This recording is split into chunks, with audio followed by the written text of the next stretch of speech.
Bapak Ibu guru hebat. Perkenalkan, nama saya Nofri ESLT SPD dari SD Negeri Waingapu 4. Dan saya sendiri Jackson Simran Jurumbatu SPD dari SMA Negeri 1 Waingapu. Saya Bendelina Anske Wakil Ibu SPD dari SMA Negeri 1 Kahar. Kami akan menampilkan praktek coaching tugas demonstrasi kontekstual modul 2.3. Selamat menyaksikan.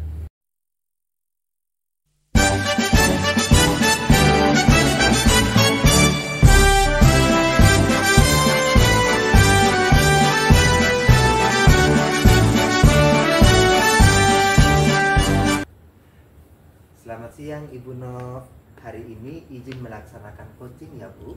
Selamat siang juga Pak Jackson. Iya Pak, sebagaimana kemarin kita sudah bersepakat untuk hari ini kita akan melakukan coaching dan saya di sini bertindak sebagai observer. Saya akan menilai Pak Jackson dan Ibu Anske dalam melaksanakan coaching dengan menggunakan alur tirta ya Pak. Dalam alur tirta itu ada tujuan, identifikasi masalah, ada rencana aksi, dan juga tanggung jawab. Nah Pak Jackson, kira-kira sebelum coaching ini dilaksanakan, ada beberapa pertanyaan yang ingin saya sampaikan terkait dengan coaching ini. Nah, apa kompetensi yang ingin Pak lakukan dalam proses coaching tersebut nanti? Baik Bu Nov, kompetensi yang akan saya lakukan yaitu yang pertama kehadiran penuh, terus saya akan mendengarkan aktif, dan yang ketiga adalah saya akan mengajukan pertanyaan yang berbobot kepada coach saya nantinya Bu. Oke, baik Pak Jackson. Berarti kompetensi yang ingin Pak kembangkan bersama Ibu Anske hari ini adalah kehadiran penuh, mendengarkan aktif, dan mengajukan pertanyaan berbobot. Betul Pak Jackson? Iya betul Bu Nofri. Nah baik, mudah-mudahan proses coaching hari ini dapat terlaksana dengan baik.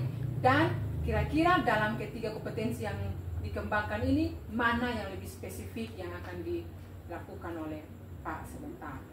Oh iya Bu, nanti itu kompetensi spesifiknya saya akan mendengarkan aktif, kemudian saya juga akan mengajukan pertanyaan berbobot kepada coach saya.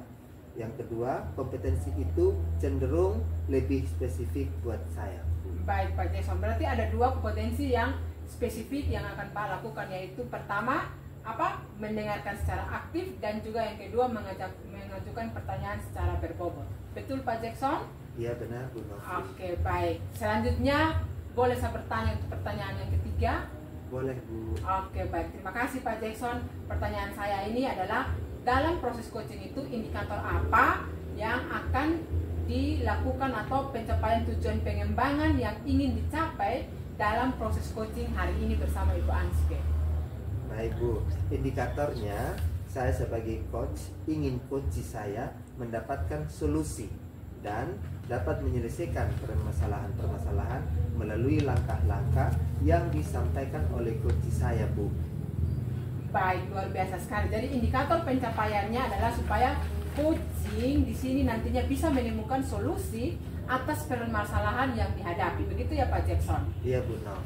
Wah, luar biasa sekali. Oke, kalau begitu dari 3 pertanyaan yang sudah ajukan ini, semoga coaching hari ini dapat terlaksana dengan baik ya Pak Jackson, dan semoga proses coaching ini dapat bermanfaat bagi Pak bersama Ibu Anske, dan kemudian dapat memberikan pembelajaran yang mungkin tersirat dalam proses coaching tersebut ya Pak. Iya Bu, betul. Oke, nah di sini saya sebagai observer akan melakukan penilaian sesuai dengan rubrik penilaian yang kemarin sudah saya tunjukkan kepada Pak.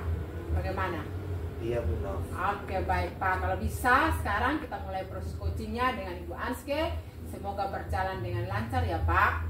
Baik Bu, terima kasih banyak Bu. Sama-sama Pak Jackson, sukses ya.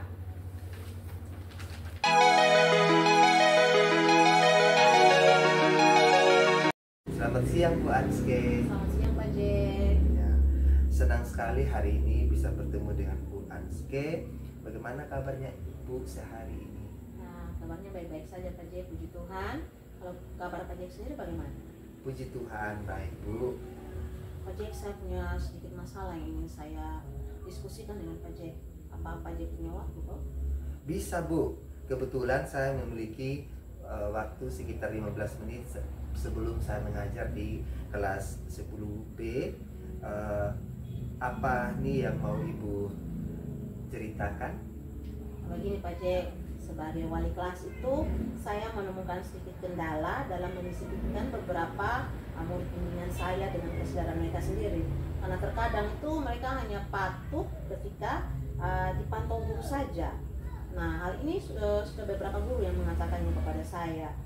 Nah, harapan saya sebenarnya bukan cuma saya, harapan semua guru itu supaya mereka itu memiliki kesadaran penuh dan bertanggung jawab untuk mendisiplinkan diri mereka itu, baik ada atau tidak adanya guru gitu Pak Jack yang mengawasi mereka.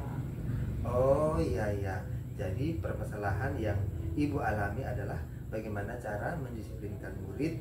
Dalam hal ini murid bimbingan Ibu dengan kesadaran penuh dari murid itu sendiri, karena yang sering terjadi adalah mereka patuh atau disiplin hanya jika dipantau atau diawasi oleh guru. Nah, betul sekali Pak Jack. Oh iya Bu Anske, kira-kira apa yang ingin Ibu dapatkan di akhir percakapan kita nanti?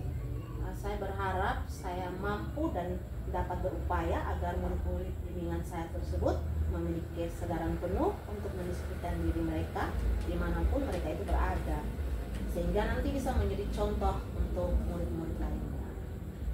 Oke, tadi Ibu Anske katakan bahwa harapan Ibu adalah berupaya agar murid-murid bimbingan Ibu dapat memiliki kesadaran penuh agar disiplin.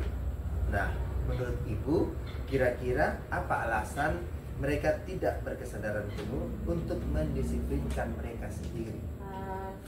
Kalau menurut saya ada beberapa alasan mungkin Pak Jack. Yang pertama itu karena mungkin ketidakpahaman mereka tentang arti pentingnya disiplin. Nah, di mana mereka itu seringkali tidak menyadari bahwa disiplin itu merupakan kunci kesuksesan, baik dalam akademik maupun dalam kehidupan sehari-hari. Yang kedua itu ketergantungan pada otoritas eksternal. Jadi ketika terbiasa hanya mengikuti aturan saat diawasi saja, mereka itu tidak mampu mengembangkan rasa tanggung jawab pribadi mereka. Yang ketiga itu mungkin saja kurangnya motivasi intrinsik, di mana mereka tidak memiliki dorongan internal untuk berperilaku disiplin dan cenderung hanya patuh saja saat ada tekanan eksternal. Itu Pak Jack. Oke, jadi menurut Ibu masalahnya mungkin karena kurangnya pemahaman mereka akan pentingnya disiplin, ketergantungan pada otoritas eksternal, dan kurangnya motivasi intrinsik pada murid itu sendiri. Ya, betul Pak Jack. Apa masih ada kemungkinan penyebab lainnya, Bu? Kemungkinan lainnya ya bisa saja dari lingkungan tempat tinggal mereka yang mungkin tidak mendorong kemandirian dan rasa tanggung jawab, sehingga ya semakin memperparah ketidakdisiplinan mereka itu. Baik, jika demikian seperti yang Ibu katakan tadi, menurut Ibu apa langkah-langkah yang dapat diambil agar dapat mengatasi masalah tersebut sehingga mereka memiliki kesadaran penuh untuk mendisiplinkan diri mereka? Kalau menurut saya yang pertama itu saya akan memberikan penjelasan mengapa disiplin itu sangat penting, dan saya akan memberikan contoh nyata dalam kehidupan sehari-hari di mana disiplin itu membawa manfaat. Yang kedua, saya akan mendorong rasa tanggung jawab pribadi mereka. Saya akan libatkan mereka dalam proses pembuatan kesepakatan kelas sehingga mereka pun merasa memiliki dan bertanggung jawab atas kesepakatan kelas yang mereka buat. Yang ketiga, saya akan menggunakan penguatan positif. Jadi saya akan memberikan pujian jika mereka menunjukkan perilaku disiplin tanpa harus diawasi. Nah, dengan demikian kan dapat meningkatkan motivasi intrinsik mereka. Yang berikut, saya akan mengajarkan manajemen diri. Jadi saya akan ajarkan keterampilan manajemen waktu, perencanaan kepada mereka, sehingga membantu mereka mengatur tugas dan tanggung jawab dengan lebih baik lagi. Yang terakhir, sebagai seorang guru ya tentu saja saya akan memberikan contoh yang baik kepada mereka. Jadi saya menunjukkan bagaimana disiplin itu saya terapkan dalam tugas dan pekerjaan saya di sekolah.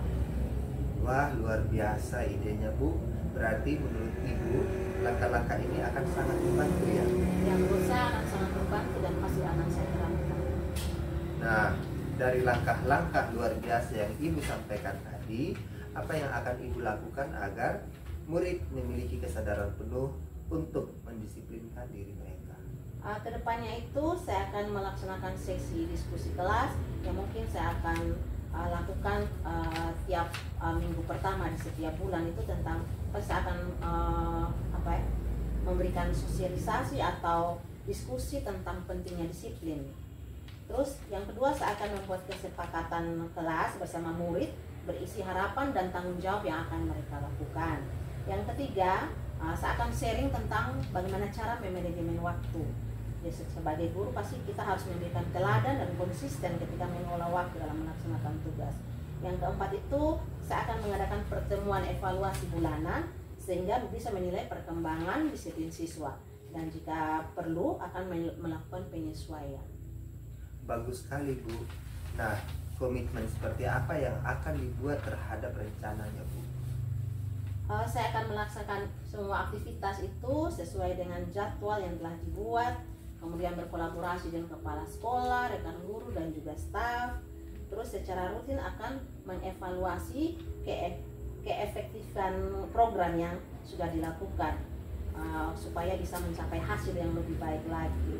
Dan saya akan terus mengembangkan kemampuan dalam mengajar disiplin dan manajemen diri kepada murid, mungkin dengan mengikuti pelatihan atau workshop jika diperlukan. Baik, dalam melaksanakan komitmen tersebut, siapa yang bisa membantu Ibu? Mungkin rekan guru dan juga guru BPK. Saya yakin Bu Anske bisa melakukannya dengan baik. Sekarang apa yang Ibu rasakan setelah? Saya merasa sangat lega karena sudah berbagi. Pak Jack juga sudah membantu saya dengan memberikan pertanyaan-pertanyaan yang mengarahkan saya menemukan solusi untuk permasalahan yang saya hadapi. Saya ikut senang ya, Bu. Terima kasih banyak Pak Jack sudah mendengarkan apa yang saya sampaikan dan memberikan solusi. Sama-sama Ibu Anske. Semoga tujuan Ibu tercapai dan ada kemajuan sesuai dengan yang diharapkan oleh Ibu. Terima kasih Pak Jack, selamat siang dan selamat melanjutkan aktivitasnya.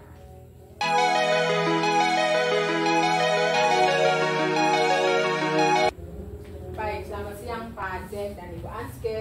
Terima kasih ya karena tadi sudah melakukan praktek coaching yang luar biasa. Izin saya kembali bertanya kepada Pak Jack, kira-kira indikator apa yang menjadi pencapaian kompetensi yang diinginkan pada saat coaching tadi, Pak? Baik, Bu. Indikator yang tercapai di sini saya lihat coachingnya sendiri sudah menemukan solusi atas permasalahan yang dihadapinya. Ya, baik. Berdasarkan yang saya amati tadi ya, proses coachingnya sudah berjalan dengan baik, di mana alur tirtanya juga sudah berjalan dengan baik, mulai dari tujuan, identifikasi masalah, rencana aksi, dan juga tanggung jawab sudah berjalan, sudah terstruktur, dan juga sudah mengalir seperti percakapan sehari-hari, dan juga di mana pertanyaan-pertanyaan berbobot juga itu sudah dikembangkan berdasarkan dengan hasil coaching yang sudah dilakukan bersama Ibu Anske tadi. Seperti yang sudah disampaikan pada saat sebelum melakukan coaching, ada kehadiran penuh, mendengarkan aktif, dan juga mengajukan pertanyaan yang lebih berbobot lagi nantinya kepada coaching. Saya sesuai keyword yang diberikan coaching sehingga dapat menggali informasi lebih mendalam dan dapat mengarahkan coaching menemukan solusi atas permasalahannya. Baik, terima kasih ya Pak Jackson. Menurut saya pencapaiannya sudah sangat baik dalam praktek coaching tadi bersama Ibu Anske. Biarlah terima kasih atas waktunya. Saya akhiri perbincangan kita hari ini dan selamat siang. Terima kasih Ibu. Selamat siang. Selamat siang.